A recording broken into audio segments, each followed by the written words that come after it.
The Hazard Herald, published Tuesday, July 9, 1968.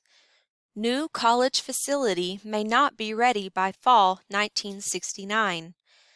A prediction that the contract for the new facility of the Hazard Community College would not be let before late fall drew disappointing reactions from members of the Advisory Council yesterday in a noon luncheon at the La Citadel Motel. Dr. Stanley Walls, Assistant Dean of the University of Kentucky Community College System, said architects' plans for the new building are almost complete, but threw a blot in the optimistic views of the board when he described the sometimes long and tiresome procedures which the plans must go through to be approved. Strictly guessing, I'd have to say that about September or October would be the bidding date for the contract, explained Walls. The university originally estimated a contract by July. Walls was in Hazard to introduce the new director of the Hazard Community College to the advisory board, which was appointed last winter. Dr. J. Marvin Jolly, a Georgia college professor, has officially taken over the duties in Hazard. In reply to Wall's discussion concerning the construction of the new community college facilities at Lothair, Advisory Board member Edith Napier of Hazard voiced disappointment that the project would not be under contract by this summer. We've been waiting a long time, and our local group, the Hazard Independent College Foundation, is receiving much criticism for the building not being under construction, and ours, the college building, was supposed to be open before Maysville, said Miss Napier. The Maysville College, which is already well under construction, was approved as a site for a UK community college only after the decision on Hazard had been made several months prior to the Maysville announcement. One of Wall's statements brought more resentment from the board. That was the fact that funds for Maysville new facility was proposed in the last fiscal year's budget, while the proposed funds for the Hazard College was not in last year's budget but this year's budget. Walls, however, said he hopes the plans will be approved within the minimum amount of time and that a contract would be let as soon as possible. Some local leaders have foreseen the possibilities that the community college will possibly have to settle for the temporary facilities for at least the first semester of the second year of operation.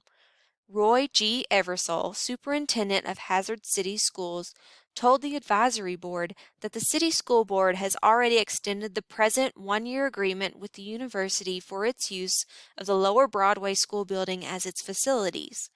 The big problem, however, will arise from the tremendous increase in enrollment from the first year to the second year. Only freshmen, now estimated at 200, will be admitted the first year, and this is expected to be about maximum for the building. Sophomores, or this year's freshmen, will be admitted along with another estimated 350 new freshmen the second year, giving a total enrollment of some 550 for the building, which has a capacity of only 200 to 235. Dr. Jolly, in his first formal appearance, said his staff is presently working on the class schedule and hopes to eliminate any crowded conditions by creating several classes in the late afternoon.